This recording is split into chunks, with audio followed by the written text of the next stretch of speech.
Hello. So, one of the reasons why I'm so happy to be here is that this is a forum that allows me to geek out about three of my favorite things: data, ethics, and design. So I'm feeling very, very geeky right now. And I want to ask a question. Like everyone else did, yeah, who is here doing that? I'm going to conduct an informal survey. Who here is an asshole? If you're an asshole, raise your hand. Hey, yeah.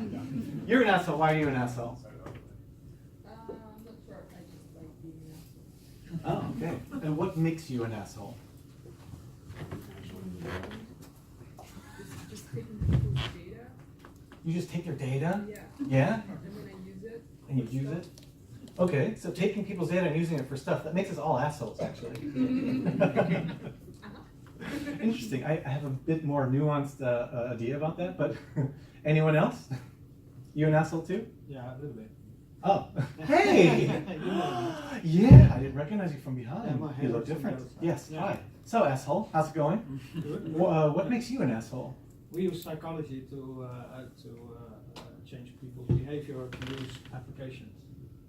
Okay. But we use it in healthcare, so it's a little bit of a nuance there. Interesting. But do you consider yourself an asshole because of that? I don't like to be manipulated into doing stuff, so yeah, maybe a little bit. That's very interesting. So you're making things for people that you wouldn't use yourself. No, not really, but we are manipulating people into doing things that they don't want to do, but for a better health for them. So yeah. So in essence, it's actually going to benefit them in the long term when you nudge them to do more healthy behaviors, right? Very interesting one. Let's come back to that, which is really nice. So if I've understood this informal thing correctly, according to my opinion, neither of you are, per these definitions, assholes. Necessarily. Maybe you are, and I don't know, but in any case, I think everything's fine. There are no assholes here. We're all relatively good people. Glad to know it.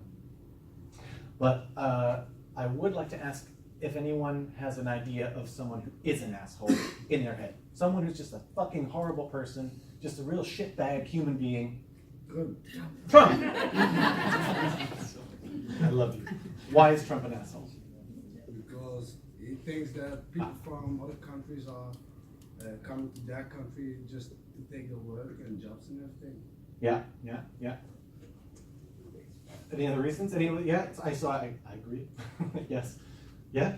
I think everybody who tries to change the world around them so it fits them better.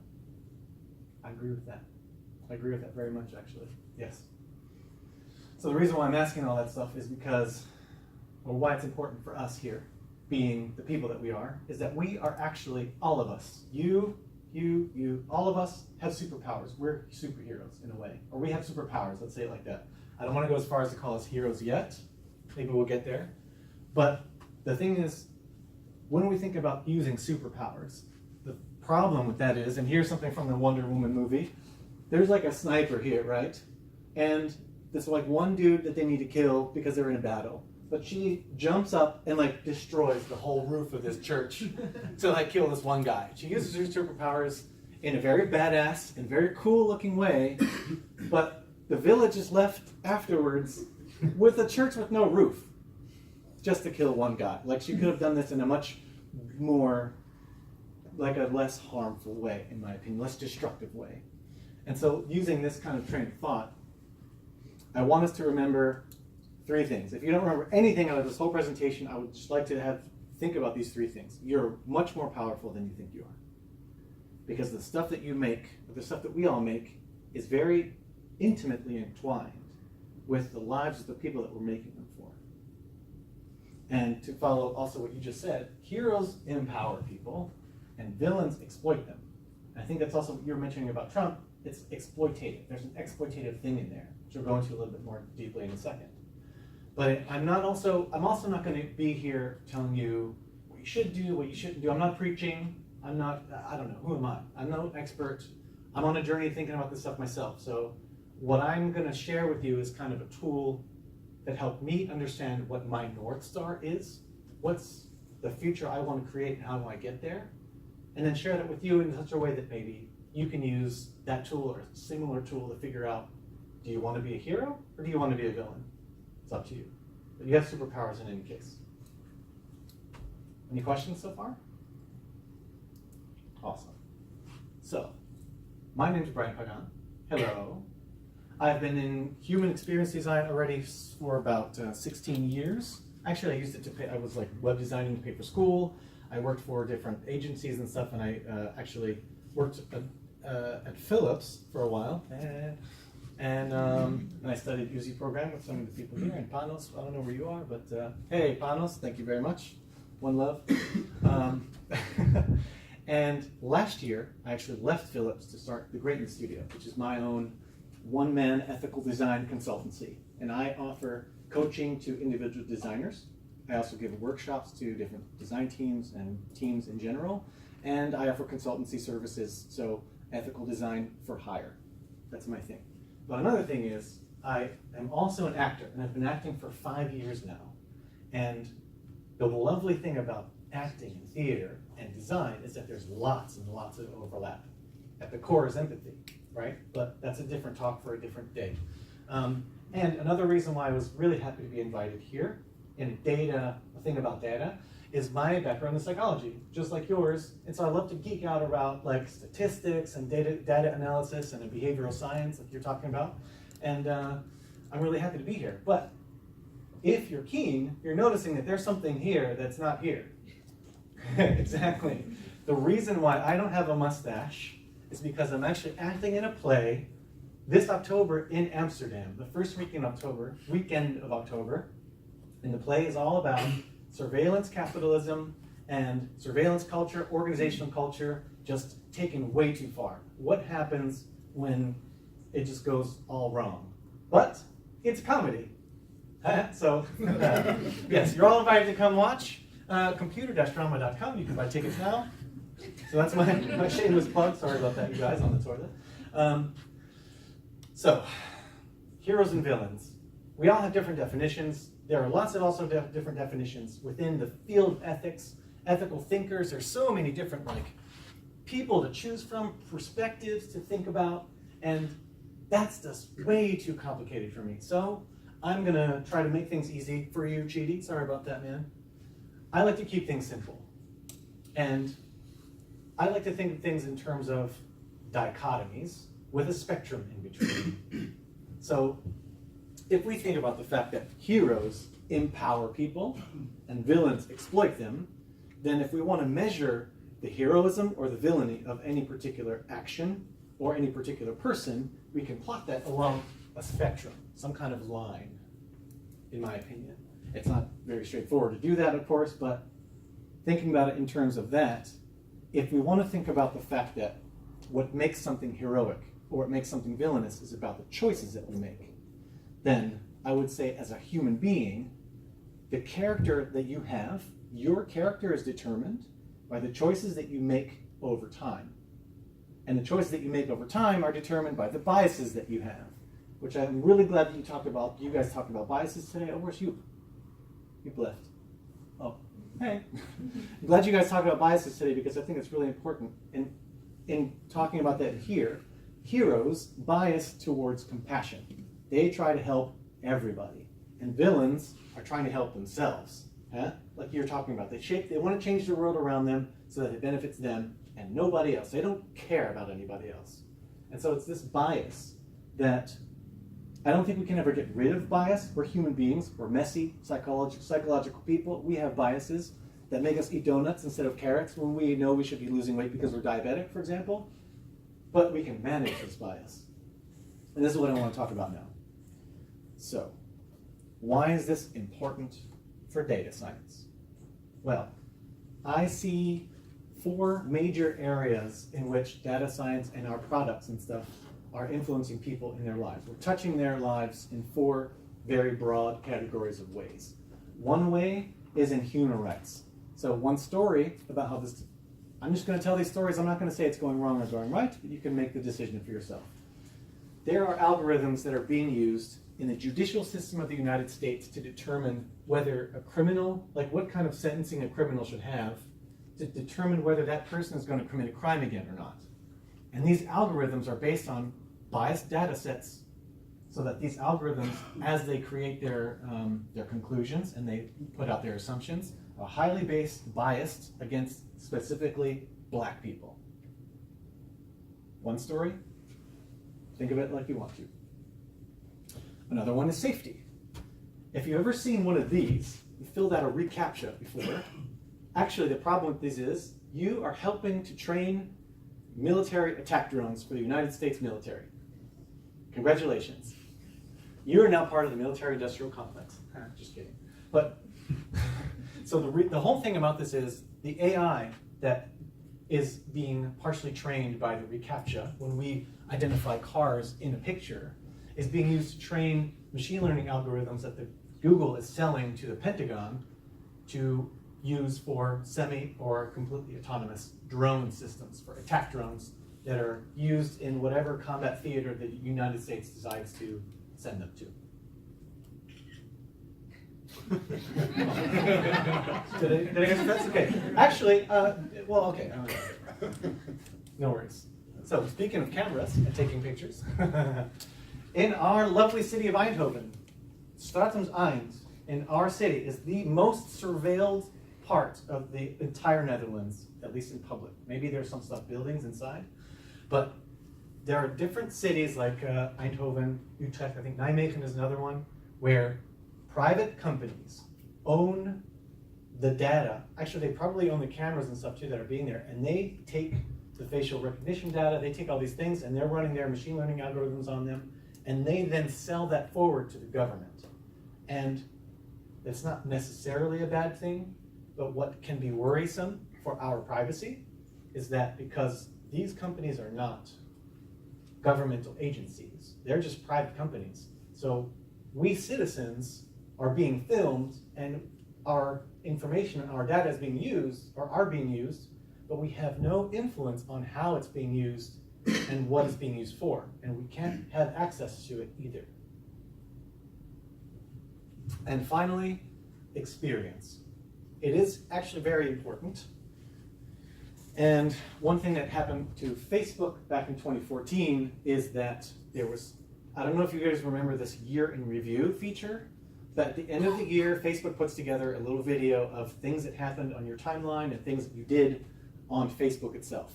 Well, there was a gentleman whose daughter died of brain cancer that year, and when the year in review thing popped up, it reminded him of all of those things that he had been trying to move past.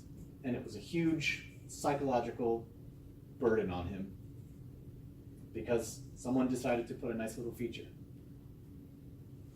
So these are 4 different stories that illustrate some of the ways that, in my opinion, we can go wrong with data. But, I mean, it doesn't have to be so bad, right? I'm sorry that I brought the whole mood down and everything, but there's light at the end of this tunnel. The thing is, we can do something about that. Because I said, we're all superheroes here, right? So it's up to us to be the ones that create the future that we want to have.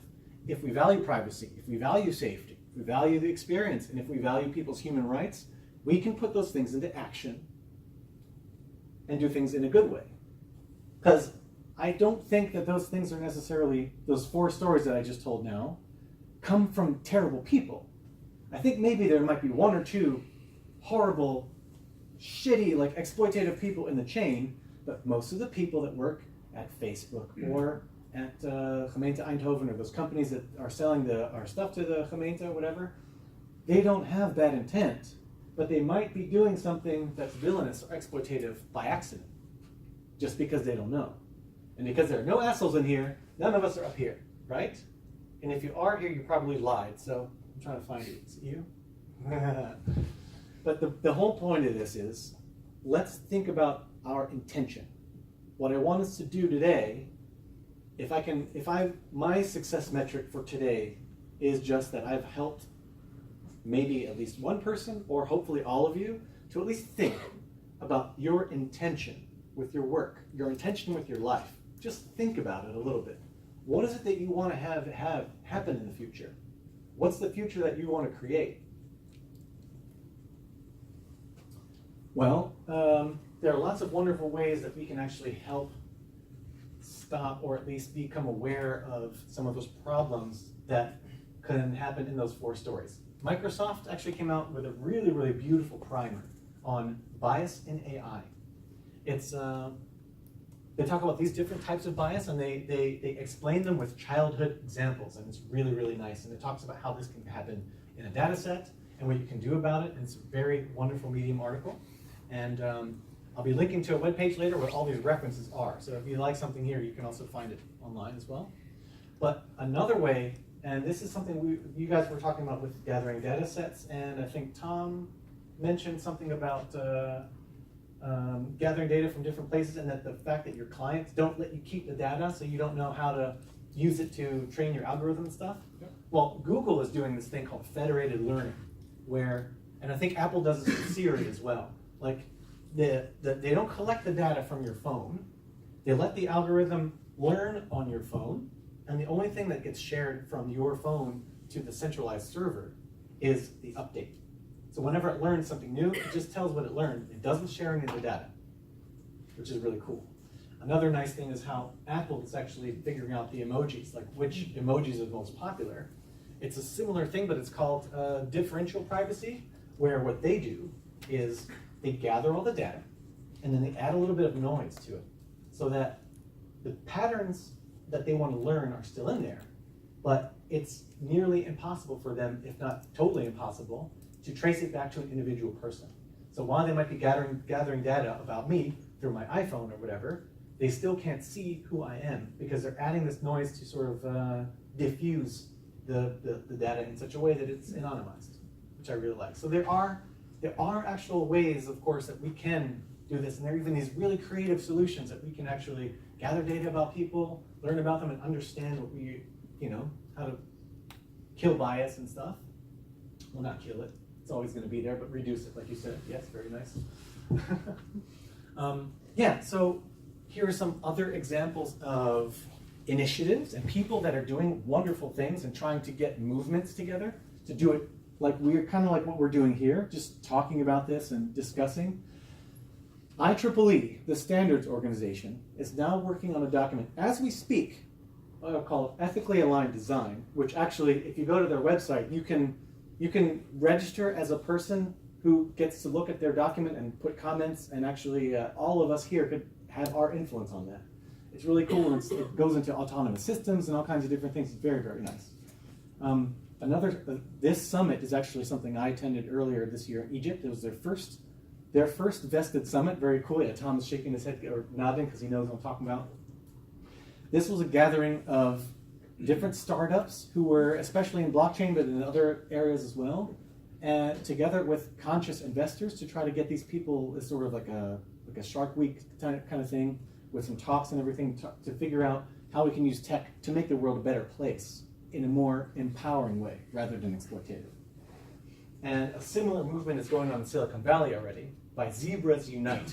And their whole idea is unicorns don't fucking exist. And this dream of making a unicorn startup where you go in and you earn 500 million and then you just exit within 3 years, it's a pipe dream. And a lot of people have been able to do it, but what does it cost? Maybe not to them, but to us, right? Like we read about people working in the factories at Amazon who get injured on the job because they're pressured to go faster, but then no one's helping them out. They end up becoming homeless, all these kind of things. So what these people are trying to do is take a more realistic approach. Zebras do exist.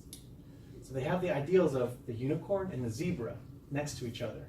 And they're trying to make a different version, like a different model for Silicon Valley to follow, which I think is very cool. So, again, I don't want to tell you who to be. I don't want to tell you how to live your life. But I would like to share with you just a short little thing that I did to help me understand my intention and understand what I want to do so that I can actually better focus on doing it. This is very much based on Simon Sinek's TED Talk, Start With Why. If you've ever seen it, he draws this kind of circle on the board, 3 concentric circles, and the middle is why, the second one is how, and the last one is what. Now you know what I'm talking about. Yeah. So the way I translate it for me to get my North Star is, why am I doing what I'm doing? My vision. What is the future that I want to create? What is the change in the world that I want to have, my impact? What does that need to be? What do I want it to be? Secondly, the how, or my objectives.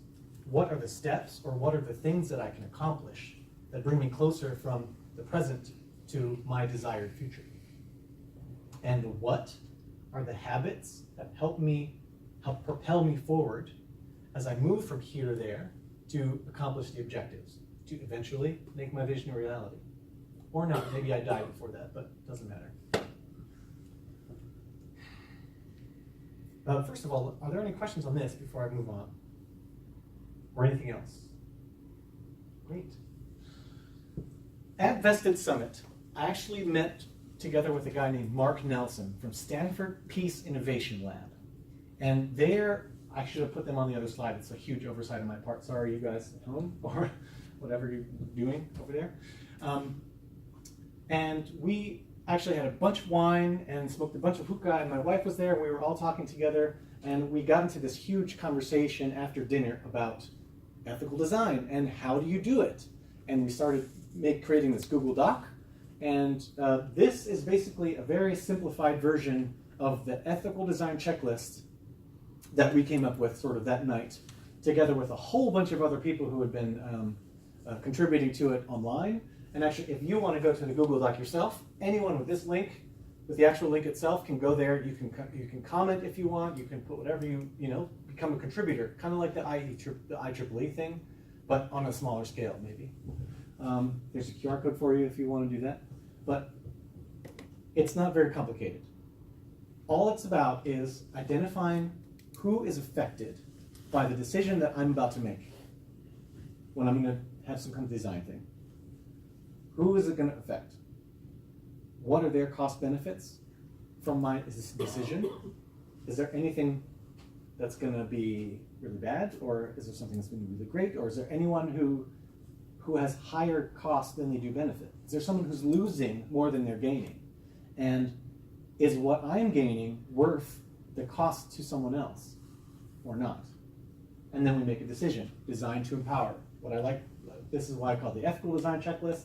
I like to empower people in such a way that ideally, no one who is affected by a decision will have cost that's greater than their benefit.